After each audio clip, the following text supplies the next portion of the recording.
importante entender, queridos hermanos, que el don de lengua es la habilidad dada por Dios a una persona, en este caso a un creyente, para poder hablar una lengua, un idioma o un dialecto que él nunca antes había hablado. ¿A fin de qué cosa? De llevar o exponer o expresar las maravillas de Dios y el Evangelio de Cristo a los gentiles, de manera en particular. Y la primera manifestación de este don de lengua lo vemos evidentemente en el relato del Pentecostés, que está en el libro de Hechos de los Apóstoles, en el capítulo 2. Pero para que podamos comprender el tema de las lenguas, hay unos versículos interesantes que podemos observar y leer. Está en el libro de Génesis, capítulo 11, versículo 1. Por favor, si pueden ir al libro de Génesis, capítulo 11, versículo 1. Sabemos que el libro de Génesis es, dentro de los primeros libros que está en el Pentateuco, podríamos decir, el libro más antiguo de las Escrituras, y este libro nos provee una idea del origen de las lenguas, ¿ya? Génesis capítulo 11, versículo 1, aquí ya había sucedido el diluvio, la primera generación o raza humana había sido destruida de la tierra, y vemos los descendientes de Sem y la salida de Noé desde el arca. Y en el capítulo 11 vemos la primera generación que sale o nace después del diluvio, y el título, lo más probable en sus Biblias, es que tengan relación con la Torre de Babel. Pero observe el primer versículo y el versículo 6. Mire, el primer versículo del capítulo 11 dice: tenía entonces toda la tierra una sola lengua y una misma palabra. Es decir, no existían hasta ese entonces los idiomas, sino todas las personas que estaban en la tierra en aquel momento tenían una sola lengua. Y en el versículo 6, observe: y dijo Jehová, he aquí el pueblo es uno, y todos estos tienen un solo lenguaje. Entonces nos da a entender que hasta ese punto o hasta ese momento, desde ahí hacia atrás, toda la creación tenía una sola lengua, es decir, todos hablaban un mismo idioma. Pero a partir de este momento es que sucede en la tierra la dispersión de esta primera generación por medio de diversas lenguas o idiomas. Dice el versículo 6, he aquí, el pueblo es uno y todos estos tienen un solo lenguaje, y han comenzado la obra, la edificación de la Torre de Babel, y nada les hará desistir ahora de lo que han pensado hacer. Ahora pues, descendamos, la Trinidad, y confundamos allí su lengua, porque había una pura lengua, no sus lenguas, su lengua, para que ninguno entienda el hablar de su compañero. Así los esparció Jehová desde allí sobre la faz de toda la tierra. Y es interesante porque aquí comienzan el nacimiento de las naciones. Entonces están los que hablan distintas lenguas a partir de este momento que Dios dispersa a esta generación. ¿Por qué razón? Porque Dios le dio un mandato a Noé, como se lo dio a Adán en un principio, ir y fructificar la tierra. Pero ¿qué es lo que hicieron ellos? No obedecieron a este mandato. Esta generación, saliendo de Adán, después del arca, desobedecieron también este mandato y no fueron a fructificar la tierra, sino que se quedaron en un solo lugar y dijeron, hagámonos un nombre y edifiquemos una tierra, no sea que vuelva de nuevo el diluvio y de alguna manera nosotros podamos escapar o dejar un vestigio de que existimos aquí en la tierra. Entonces el propósito de ello era obviamente ilógico de creer que iban a construir un arca para llegar lo más alto posible a fin de que no sean destruidos por un nuevo diluvio. Obviamente estas son interpretaciones que uno puede dar al texto, no que el texto nos provea de esta información, pero era lo que estaba en ellos en mente, debido a que sabían que Dios había destruido a la humanidad por medio de un diluvio. Después de esto, sabiendo esto que se esparce la creación por medio de diferentes lenguas, viene obviamente estas promesas de la venida del Mesías, el restaurador, ¿cierto?, que iban a ser de la simiente, ¿cierto?, y de una promesa. Y en esa promesa y en esa persona dice la Escritura que toda boca confesará que Jesucristo es el Señor y toda lengua, ¿cierto?, confesará que Él es el Señor. Y toda rodilla se doblará ante Él. Entonces cuando decimos que toda lengua confesará que Jesucristo es el Señor, nos surge esta duda de cómo iba a suceder esto, de que toda lengua va a confesar que Jesucristo es el Señor, si vemos que en este momento cuando se irrumpe la lengua, entre ellos no se podían comunicar, no se entendían entre ellos porque uno hablaba en chino, otros medos, persas, africanos, distintos idiomas, y entre ellos no se podían comunicar, y Dios escogió de estos pueblos al más pequeño para poder en este pueblo darse a conocer al mundo, y este pueblo pequeño hablaba un idioma que los otros no lo entendían. Entonces, ¿cómo iba a ser llevado el nombre de Jesús y el nombre de Jehová glorificado a las demás naciones? Era evidente que Dios, así como confundió las lenguas, también se iba de proveer de las circunstancias, la forma y la manera en que Dios iba a llevar el mensaje de salvación para el mundo entero. Y para eso vamos al libro de Hechos de los Apóstoles, capítulo 2. Hechos de los Apóstoles, capítulo 2. Después de los evangelios, después de los 4 evangelios, encontramos el libro de Hechos de los Apóstoles. Y es interesante el título de este libro, Hechos de los Apóstoles. Por favor, es necesario destacarlo para que podamos entenderlo. Entonces, en el capítulo 2 vemos la venida del Espíritu Santo. Recordamos en los estudios pasados que el Señor le hace una promesa a sus discípulos y le dice que es necesario que yo me vaya para que el Padre envíe al otro Consolador, al Paracleto, ¿cierto?, que es Cristo, que es el Espíritu Santo de Dios, y el cual Él va a guiar a toda verdad y a toda justicia. Y Él, que estaba con nosotros, dice, ahora estará en vosotros en tiempo futuro. Y este es el momento que el Espíritu Santo entra ahora a habitar en el corazón de los hijos de Dios. Y observe aquí, cuando llegó el día del Pentecostés, estaban todos unánimes juntos, y de repente vino del cielo un estruendo como un viento recio que soplaba, el cual llenó toda la casa donde estaban sentados. Y se le aparecieron lenguas partidas como de fuego, asentándose sobre cada uno de ellos. Y fueron todos llenos del Espíritu Santo y comenzaron, ¿qué cosa? A hablar en otras lenguas. ¿Según qué cosa? El Espíritu les daba que hablase. Por lo tanto, vemos inmediatamente que el que motiva a que una persona hable una nueva lengua que ellos no conocían es el Espíritu Santo de Dios. Por lo tanto, no es por voluntad humana. Observe el versículo 5. Moraba entonces en Jerusalén judíos, varones piadosos, y observe, de todas las naciones bajo el cielo.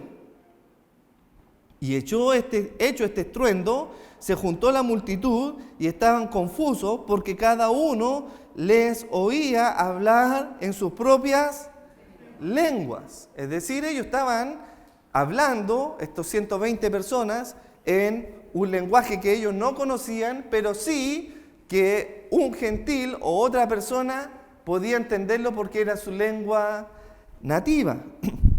Y estaban atónitos y maravillados diciendo, mirad, ¿no son estos galileos todos estos que hablan? Es decir, identificaron que este grupo donde se había derramado este don de lengua eran galileos, por lo tanto hablaban la lengua galilea. ¿Cómo pues le oímos nosotros hablar cada uno en nuestra lengua en la que hemos nacido? ¿Se fija? Estas personas que estaban ahí reunidas en el Pentecostés, que eran de todas las naciones, dice la Escritura, bajo el cielo, es decir, estaban todas las lenguas reunidas ese día en el Pentecostés, le oían hablar en su lengua de nacimiento. ¿Cuáles eran esas lenguas? Versículo 9. Partos, medos, elamitas y los que habitan en Mesopotamia, en Judea, en Capadocia, en Ponto, en Asia, en Frigia, en Panfilia, en Egipto, en las regiones de África, más allá de Cirene y Roma, aquí residentes tanto judíos como prosélitos, cretenses y árabes, le oímos hablar en nuestra lengua. ¿Qué cosa le oyeron hablar, por favor? Las maravillas de Dios. Y estaban todos atónitos y perplejos diciendo unos a otros, ¿qué quiere decir esto? O sea, ¿qué significa esto? No qué quiere decir lo que están hablando, como que no entendieron, sino qué significa este momento, esta circunstancia, ¿qué quiere decir esto? ¿Qué es lo que está haciendo aquí el Espíritu? Ellos se estaban preguntando. Bueno, este es el cumplimiento de la profecía de Joel, ¿cierto? Que en los postreros tiempos derramaré mi espíritu sobre toda criatura, judíos como gentiles, y también es la profecía que se cumple del profeta Isaías, que dice que a mi pueblo, a su pueblo rebelde, le hablaré en otras lenguas. Entonces aquí vemos el cumplimiento de esa profecía del Antiguo Testamento en este momento. Mas otros, burlándose, decían, están llenos de mostos, es decir, están embriagados y no saben lo que hablan. Pero sí los demás le oían lo que ellos estaban diciendo. Entonces, a partir de este versículo, es que comienzan los dilemas en muchas iglesias, que se preguntan, o entre los hermanos, ¿tú tienes el Espíritu Santo de Dios en tu vida? La persona dice, sí. ¿Y hablaste en lengua? No, le dice. Entonces no tienes el Espíritu Santo de Dios, porque observa, todos los que recibieron el Espíritu Santo de Dios hablan en lengua y sacan de contexto, obviamente, este texto, que es un relato histórico del cual no podemos hacer doctrina. Lo dijimos una y otra vez. Los textos históricos, como por ejemplo el libro de Hechos o el libro de Reyes, no son libros donde nosotros hagamos doctrina y digamos esto tiene que ser así y es una ley para todos. No, porque son relatos históricos, momentos históricos que se están relatando, hechos históricos, y no vierten doctrina para que nosotros podamos aplicarlo a la iglesia. ¿Dónde encontramos entonces una claridad para la iglesia respecto a temas controversiales como estos? Bueno, en las cartas doctrinales para las iglesias, una de ellas es la de Pablo a los Corintios. Y es muy importante que cuando nos acerquemos a estas cartas doctrinales, entendamos, uno, el autor, quien habla y dice esta carta. Número 2, su audiencia original. El autor y la audiencia original. ¿Qué es lo que estaba hablando Pablo y a quién le estaba hablando a Pablo? Y cómo esa verdad ahora o esa doctrina tiene implicaciones y aplicaciones a mi vida, como la tuvo en la primera iglesia a la cual Pablo se está dirigiendo. Entonces son contextos totalmente distintos. Obviamente por eso tenemos que tener en cuenta cuál era la situación de la audiencia original. Entonces, cuando vamos a 1 Corintios y donde encontramos claridad a este texto, obviamente está en 1 Corintios capítulo 14. Si usted va ahí a 1 Corintios capítulo 14, va a encontrar claridad respecto a este tema. Desde el capítulo 12 en adelante se hablan de los dones espirituales y de manera precisa en el capítulo 14 se expone el don de lengua que estaba siendo usado dentro de la iglesia. Pero, como lo dije inicialmente, es importante entender el contexto de la iglesia. Y hermanos, toda la carta de Pablo a los Corintios, la primera carta de Pablo a los Corintios, es una carta de reprensión.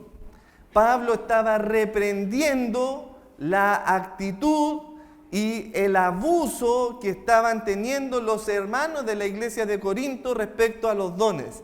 Toda la carta de Pablo, primera de Corinto, es una reprensión, hermanos. Entonces tenemos que tener mucho cuidado de creer que en esta carta, o observar y distinguir cuál de esta carta son enseñanzas que debemos seguir y cuál parte de esta carta eran reprensiones a la cual no podemos nosotros decir, esto es lo que hay que hacer porque esto es una reprensión. Como por ejemplo, en el capítulo 12, en el versículo 29, y de manera precisa en el versículo 30, y esto nos da claridad respecto a lo que estamos hablando, capítulo 12, versículo 30, observe, ¿tienen todos dones de sanidad? Pregunta Pablo de manera retórica, y la respuesta a esa pregunta retórica es no. ¿Son todos profetas? La respuesta es no. ¿Todos maestros? ¿Hablan todos en lenguas? No. ¿Interpretan todos? No. Pablo está haciendo esta pregunta retórica hacia los corintios para que se den cuenta de que no todos hablan en lengua, no todos son intérpretes de las lenguas, no todos son profetas, no todos son maestros. Por lo tanto, si no todos hablan en lengua, no podemos argumentar de que una persona no tiene el Espíritu Santo de Dios porque no habló en lengua, por ejemplo. Entonces, inmediatamente esa doctrina carismática cae.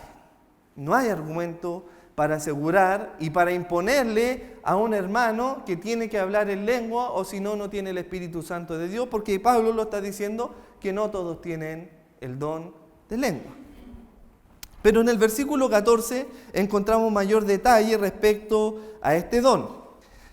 Y dentro del panorama de Corintios, miren, desde el capítulo 1 al 4, encontramos que Pablo reprende a la iglesia de Corintios por las divisiones que habían dentro de la iglesia. Es que yo soy de Pablo, es que yo soy de Apolo. Y sabemos que Dios, cuando ora y hace su oración por sus discípulos, Jesucristo, ora al Padre diciendo: Padre, te ruego que a ellos los guardes y que ellos sean perfectos en unidad. ¿A fin de qué cosa? De que el mundo conozca que tú me has enviado. Entonces Jesús ora por la unidad de la iglesia, pero estas personas que estaban en Corinto estaban en divisiones carnales, hermanos. ¿No soy carnales? ¿Quién es Pablo? ¿Quién es Apolo? Sino solamente Cristo, el que nos da vida y Él nos salva. Y eso pasaba desde el capítulo 1 al 4. En el capítulo 5, los corintios se jactaban de que había un hombre, hermanos, que tenía relaciones sexuales con la mujer de su propio padre. Y estaba en la congregación de la iglesia de Corinto. En el capítulo 5, Pablo reprende ese tipo de actividad. En el capítulo 6, habían hermanos que se estaban demandando unos a otros en la corte civil porque no se podían perdonar ni reconciliar, y Pablo reprende de nuevo en el capítulo 6 esa actitud dentro de la iglesia, menos entre hermanos, demandándose y llevándose presos a la corte civil. En el capítulo 7 había obviamente un mal entendimiento de lo que era el matrimonio, había fornicación dentro de la iglesia. En el capítulo 8 al 9 vemos que los corintios abusaban de los más débiles en la fe, de las personas que recién habían llegado a la iglesia. Los corintios abusaban de ellos en un sentido de aprovechamiento, de que eran más débiles en la fe en cuanto al conocimiento de la palabra de Dios. Y en el capítulo 10 Pablo reprende porque había idolatría, hermano. O sea, puede creerlo, en una iglesia del primer siglo donde Pablo estuvo por mucho tiempo enseñando. En esa iglesia comenzó a haber idolatría pagana. En el capítulo 11 vemos que los corintios abusaban en la cena del Señor, se emborrachaban, hermanos. Llegaban ebrios y bebían el vino para emborracharse y no para participar del sacramento y memoria de nuestro Señor Jesucristo. En el capítulo 12 al 14 están los abusos de los dones. ¿Quién tenía mayor preeminencia? Yo tengo este don, tú tienes este don inferior que es el don de servicio. Y Pablo presenta un camino mucho más excelente, sabemos que es el camino del amor. Y en el capítulo 15 negaba la resurrección del Hijo de Dios. Entonces Pablo en esta primera carta reprende a la iglesia de Corintio. Y dentro de esta represión está el don de lengua, el cual ellos estaban haciendo abuso. Y es interesante observar esto, que en el capítulo 14, versículo 22, las lenguas son por señal no para la iglesia. Observe en el capítulo 14, en el versículo 22, donde ellos, los corintios, se jactaban de hablar en lenguas entre ellos, pero Pablo les da claridad y les dice en el versículo 22, así que las lenguas son por señal no ¿a quiénes? No a los creyentes, sino ¿a quiénes? A los incrédulos. Pero la profecía, no a los incrédulos, sino a los creyentes. Cuando hablamos de profecía, hablamos de la palabra profética más segura que hacemos todos nosotros en obedecer y estar atentos, porque ella es la lumbrera y se refiere a la palabra de Dios. Profecía en el término de profetea, de estar delante de. Así como los antiguos profetas hablaban en el nombre de Jehová cuando decían, vino a mí palabra de Jehová, y el profeta decía al pueblo las palabras de Jehová que habían venido. Este don de profecía ya no era igual, sino que ya es, el canon está escrito y el profeta dice, así dice el Señor en su palabra. Él ya habló, el Señor, como dice Hebreo, Dios habiendo hablado en otros tiempos de distintas maneras, pero hoy nos ha hablado por el Hijo. Y el Hijo, cuando antes de morir, dice, Padre, les he dado tu palabra. Todo ya está hecho.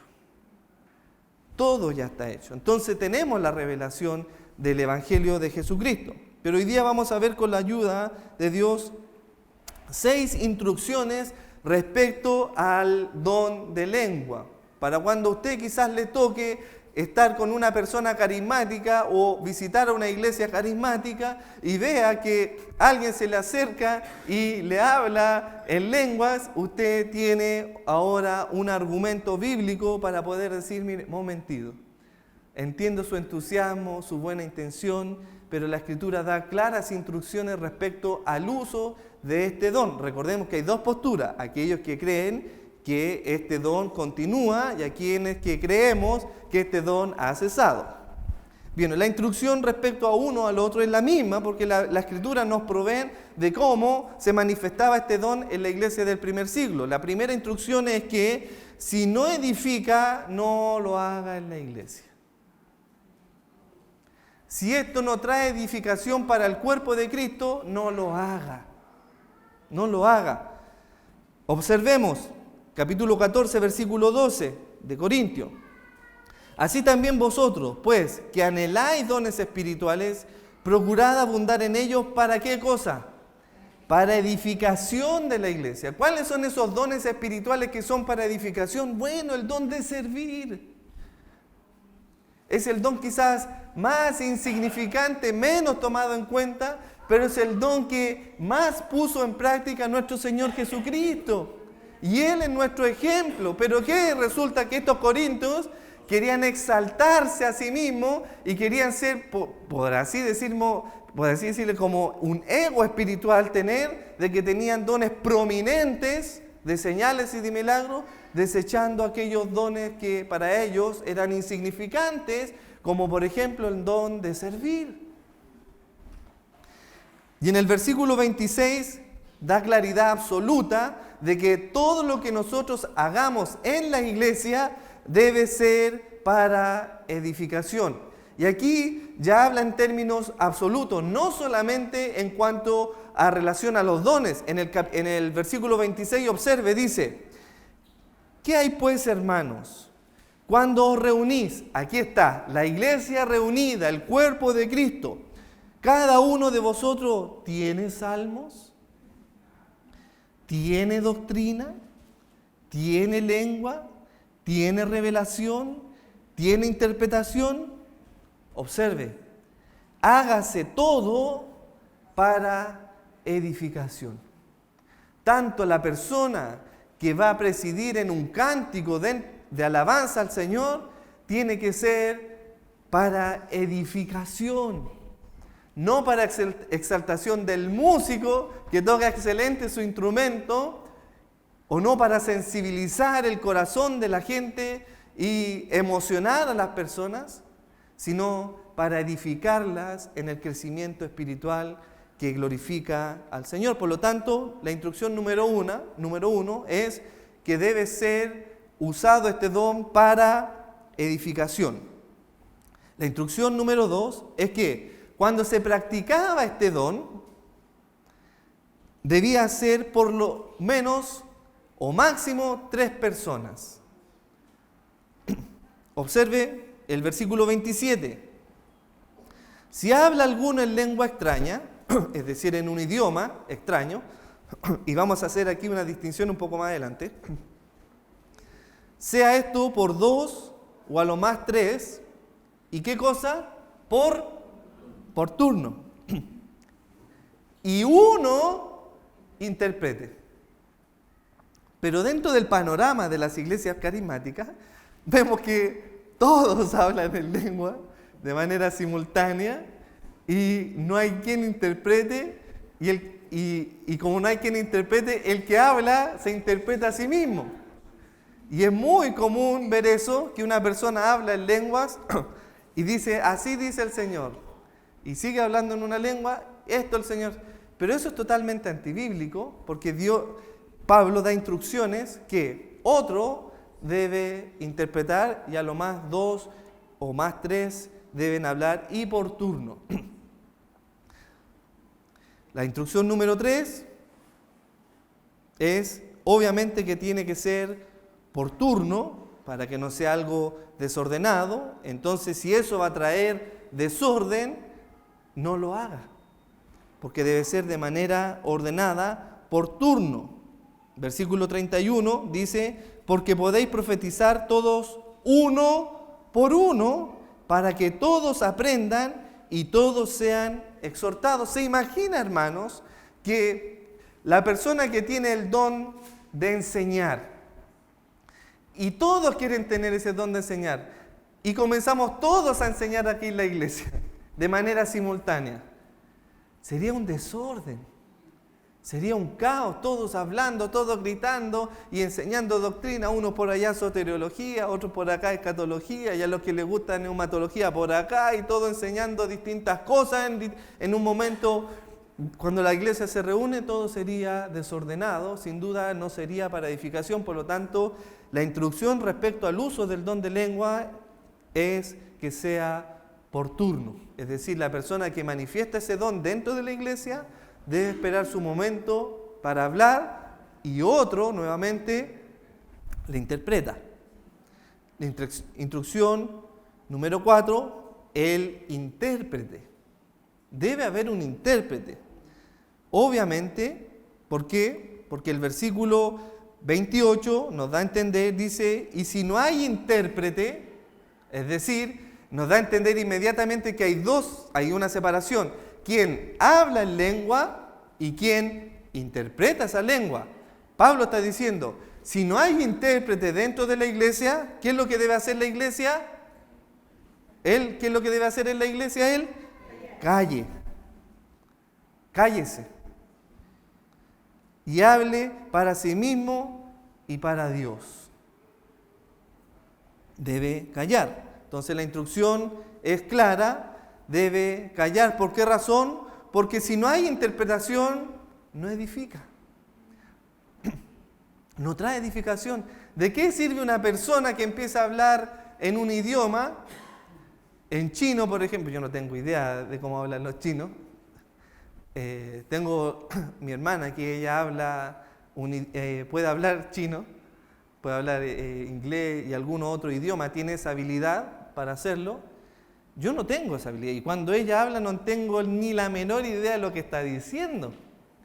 Y puedo ver que ella efectivamente habla algo real. Yo con la incertidumbre de que ella estaba, como decimos coloquialmente los chilenos, chamullando, puse una aplicación de Google para traducir lo que ella estaba diciendo y le dije que dijera tal cosa en chino y ella lo dijo y tradujo Google lo mismo que yo le estaba diciendo. Entonces, en este caso, Google me interpretó lo que ella estaba diciendo, pero en la iglesia, la persona que interpreta es otra y debe serlo para edificación, no para autoexaltación.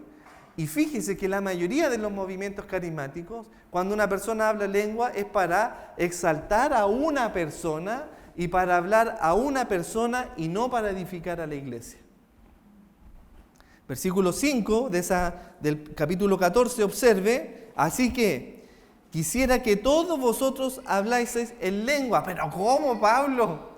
Si recién estaba reprendiendo de que la iglesia estaba desordenada, hablando en lengua, y ahora en el versículo 5 tú le dices, así que yo, Pablo, quisiera que todos hablaseis en lengua.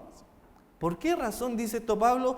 Porque es lógico, a fin de que se cumpla el mandato del Señor Jesucristo cuando dijo, id por todo el mundo y predicad mi evangelio a toda criatura. El que creyere y fuere bautizado, ese será salvo. Entonces Pablo tenía la instrucción de Cristo de llevar el evangelio a toda criatura. Y si un hermano tenía el don de hablar alemán, bueno, vaya a los alemanes y predique las buenas nuevas de salvación a esa región. Esa es la intención aquí de Pablo. Pero antes de que hablen en lengua, más que profeticéis, es decir, que prediques la palabra de Dios. Eso es profetizar. Decirle a un hermano o a un gentil o a alguien que no ha conocido, así dice el Señor. No, el Señor me habló y me dijo que te dijera, porque eso no existe, hermano. Porque si eso existiera, deberíamos agregarlo al canon de las Escrituras, porque es palabra de Dios que vino hacia un hombre, es inspirada por Dios, por lo tanto agreguémoslas al canon. Pero ¿qué es lo que dice Apocalipsis? Ay del que agregue o quite alguna palabra de este libro. Por lo tanto, sabemos que Dios ya no habla por cuanto el canon está cerrado. Entonces dice el texto del versículo 5 que mayormente profeticéis, porque mayor es el que profetiza que el que habla en lengua. Es obvio que es mayor el que profetiza que el que habla en lengua, porque el que profetiza habla toda la palabra de Dios. A no ser que la interprete para que la iglesia reciba edificación. Observe nuevamente, es la importancia del intérprete. Y cuando habla esta persona en este don de lengua, es para edificación, observe, no de una persona en particular, sino de quién, de la iglesia, porque la iglesia recibe la edificación. Por lo tanto, si no hay intérprete, no hay edificación. Número 5, la persona que habla en lengua debían orar mientras hablaban.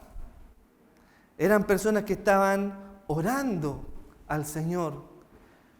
y el Señor derramó su espíritu y su don de lengua en ellos mientras ellas oraban.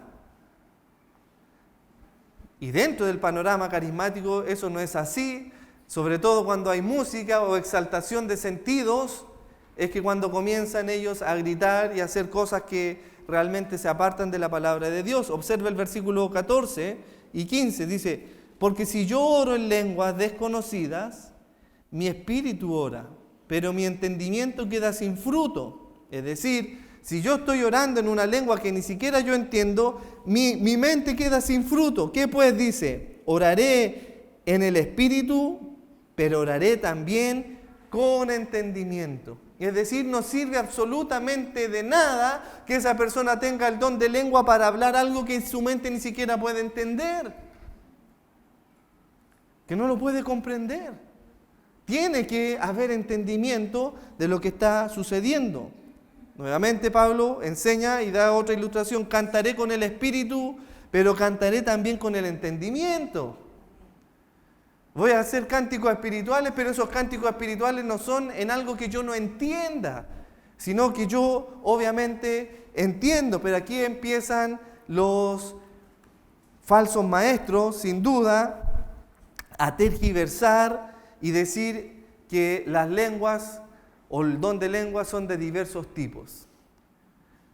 Hay lenguas angelicales, dicen ellos. Vamos, por ejemplo, a Corintios 13, 1. Observe, Corintios 13, 1. Esto es una reprensión, recordemos, de Pablo a la iglesia de Corintio. Es una reprensión, está reprendiendo aquí. Y observen lo que dice: si yo hablase, es decir, que Pablo no hablaba esa lengua angelical. Dice: si yo hablase lengua humana y angelical, y no tengo amor, vengo a ser como metal que resuena o como címbalo que retiñe. Es decir, no sirve absolutamente para nada. Y es más, si alguien argumenta que existe una lengua angelical, esa lengua angelical era entendible, porque cuando vinieron los ángeles a avisarle a Lot que debía abandonar Sodoma, no le hablaron en un idioma que Lot no pudiera entender. Él entendió claramente lo que los ángeles le estaban diciendo. Por lo tanto, una lengua angelical obviamente va a ser entendible. Cuando el profeta Isaías tiene la revelación y ve cómo los seres celestiales cantaban y decían Hosana, aleluya, santo, santo, santo, ¿cierto? Es Jehová, Dios poderoso. ¿Cómo entonces Isaías podía ver cómo los ángeles adoraban al Dios verdadero diciendo santo, santo, santo? Si no entendiese esa lengua angelical. Por lo tanto, ese argumento de creer que la lengua angelical es algo que nadie entiende y me permite a mí decir cosas para que nadie entienda, no tiene argumento en las Escrituras. Bueno, pero este versículo que también lo malinterpreta Romanos capítulo 8, versículo 26, observen lo que dice Romanos capítulo 8, versículo 26, porque también lo usan para poder argumentar y decir que Dios habla en un idioma, en una lengua que no se entiende. Romanos 8, 26, mire lo que dice: y de igual manera el Espíritu nos ayuda en nuestra debilidad, pues que hemos de pedir como conviene, no lo sabemos, pero el Espíritu mismo intercede por nosotros con gemidos indecibles. ¿Ve? El Espíritu puede hacer gemidos indecibles. Pero hermano, cuando uno hace una traducción de esta palabra indecible, ¿qué es lo que significa? Inaudible. No hablado de modo articulado. Gemidos indecibles que ni siquiera la persona puede oír lo que el Espíritu dice, porque el Espíritu no está hablando de manera articulada. Por lo tanto, ese argumento de que el Espíritu gime en un lenguaje que nosotros no sabemos también se cae, porque en este caso de Romanos el Espíritu habla internamente, se comunica con el Padre en beneficio nuestro con una conversación inaudible que ni usted, ni yo, ni nadie puede oír. Por lo tanto, todos esos argumentos se caen y debemos obviamente hablar conforme a lo que las Escrituras nos han enseñado. Finalmente,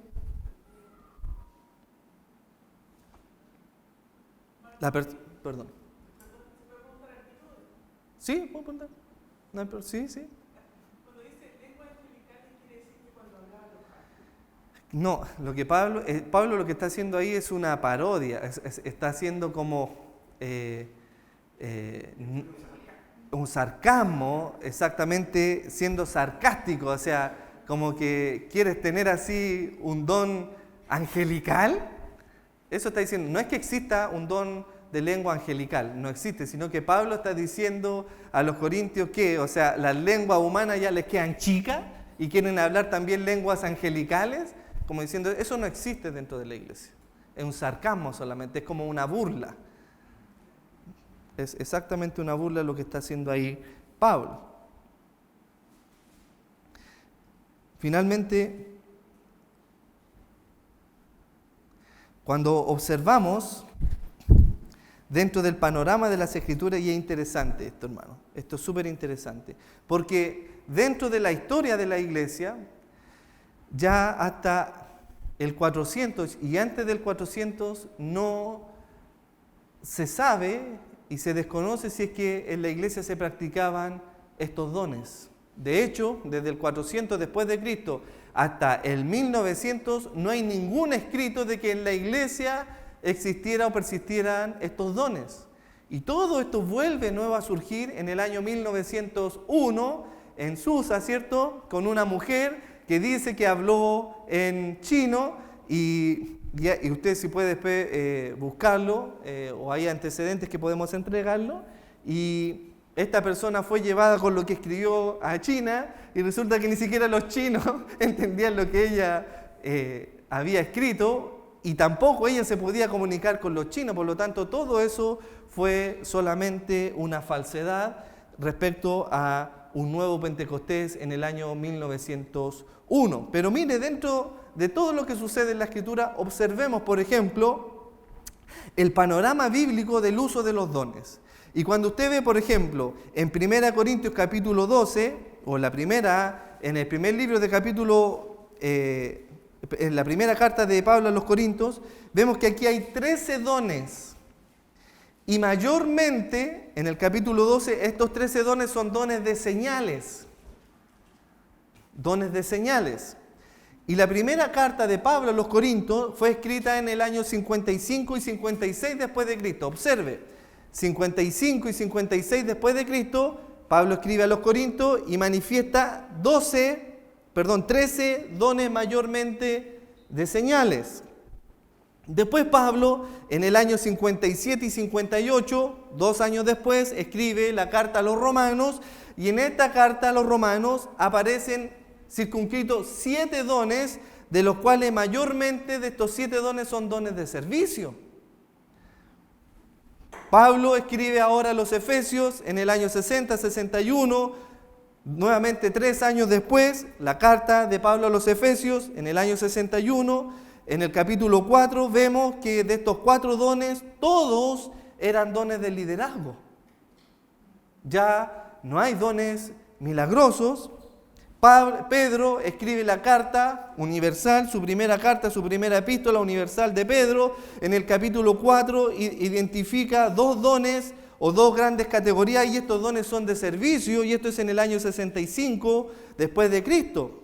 El escritor de Hebreos, en el año 68 después de Cristo, escribe la carta a los Hebreos, y en esta carta encontramos en el capítulo 2 solamente los dones milagrosos como algo del pasado y no del presente en la iglesia. Y la última carta del apóstol Juan a la iglesia, lo más probable de Éfeso, pero es una carta universal, Juan no menciona ningún don de señal. Solamente el camino excelente del cual Pablo habló a los Corintios, que es el amor. Por lo tanto, vemos que hay una descendencia en el uso de los dones milagrosos que desaparecen hasta ya el 400 después de Cristo, y no hay mención absoluta, queridos hermanos, sino hasta el 1900 cuando surge el movimiento carismático. Pero ¿qué entonces sucede? ¿El Espíritu Santo se agotó? ¿Se cansó? ¿Por qué el Espíritu Santo ya no manifiesta dones milagrosos en todo este periodo de la historia? Porque no eran necesarios. Porque los dones son como señal para autentificar el mensaje de la palabra de Dios. Mientras, como dice la palabra del Señor, mientras Pedro predicaba, Pedro rogaba al Señor que el Señor fuera autentificando su mensaje por medio de señales y milagros. ¿Qué nos resta a nosotros? Obviamente, tener discernimiento espiritual y entender que cada uno de los dones espirituales dentro de la iglesia deban ser para edificación del cuerpo de Cristo. Esto es el don de lenguas en la iglesia y este es el panorama a lo largo de las Escrituras. Le invito a que oremos al Señor.